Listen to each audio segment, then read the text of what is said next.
Hi guys, today I've got a watercolor painting of Pikachu from Pokémon.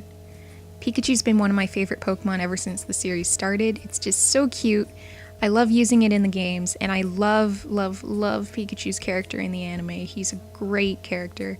I know that might sound strange because he doesn't talk, but he's still got a lot of personality, so I like him a lot. Anyway, so the reason I'm painting this is, if you remember back in February or so when I did my 20th anniversary painting of Bulbasaur, I actually intended to do a bunch of paintings when I did that one of the different starters in the Pokemon games. So Bulbasaur, Charmander, Squirtle, and Pikachu, who's the starter in Pokemon Yellow. It's been a few months since I've done the first painting, but I still liked the idea and I thought I might as well try and finish it. So after sketching out the other starters, I decided I liked my Pikachu sketch the best and went ahead and started painting. I based Pikachu's pose on the box art for Pokemon Yellow because I'm pretty nostalgic for that pose. I got Pokemon Yellow when I was pretty young, so I've always sort of remembered the way Pikachu was charging up electricity in that pose really well, so I wanted to pay homage to it in this painting. I did change it up, however. I tried to make Pikachu in my own style, as well as change the background. The background of the Pokemon Yellow box art is kind of more yellow and sort of electricity based, whereas my background is supposed to be the power plant from Pokemon Red and Blue. I thought that would make it kind of unique because I don't see a lot of people draw Pikachu in this sort of habitat. You usually see Pikachu in like a forest or something, especially in the trading cards. You'd never really see it in the power plant area, even though you can find it there in the game, so I wanted to do something a little more interesting with the background, and that's why I chose that. So for my materials, I'm using Winsor & Newton watercolor paper and Winsor & Newton watercolors. I like these a lot.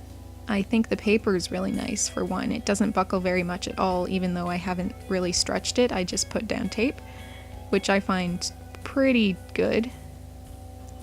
I also like the paints. Some people complain that they're not pigmented enough, but I'm not really sure what they mean. The only paint I have a problem with is my burnt umber. I think that's the one, the dark brown. For some reason, it's a little more, I wouldn't say chalky, but just a little more dried out than the other paints. When it dries on the palette, it becomes really rough and textured, and I don't really understand why, because none of the other colors do that. But that might just be one faulty paint in the whole set. Overall, I think the yellows and the reds in particular are very pigmented, and I haven't had any problems with any of the other colors. The only problem I have with this set is that you can't really make a bright pink, but then I just bought my own bright pink, so that was not a hard problem to solve. I like the kit, I like the palette it has, and yeah, it works well, so I would recommend them to people looking for watercolor sets.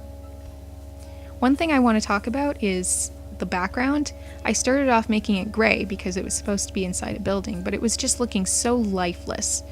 So I decided to add some brown into the background, just a light wash of brown and some speckles that I put on by taking the brush and sort of flicking the bristles with my finger.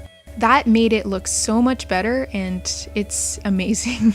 In real life, it just completely changed the tone of the piece, and it turned it from something I was unhappy with to something I was really pleased with, so I'm glad I ended up doing that. I also want to talk a little bit about my one brush that I was using to create some texture. It's called a stippling brush. It's the one that has the white barrel. It's fantastic for just making something look grungy, or flicking paint splatters, or basically doing anything. It's a fantastic brush, and I highly recommend it if you don't already have one for your watercolor tools. Anyway, so now I'm going in with my lining brush and trying to add some outlines to the picture. I wasn't super satisfied with the lines I was getting from the brush. I know a lot of people love brushes and making lines with brushes. Brush pens are super popular right now, as well as outlining things with just a brush, but I'm not really part of that fan club myself. I much prefer the lines you get from pens and just the control you get over it, but I don't know, maybe that's just me and the way I draw, but I like to have a ton of control over my art, so yeah, not the hugest fan of brushes, but I guess it can do well in another artist's hands, just not mine. Anyway, that's about all I have to say for this piece, so I'm going to wrap it up and hope you enjoy the rest of the video. Bye!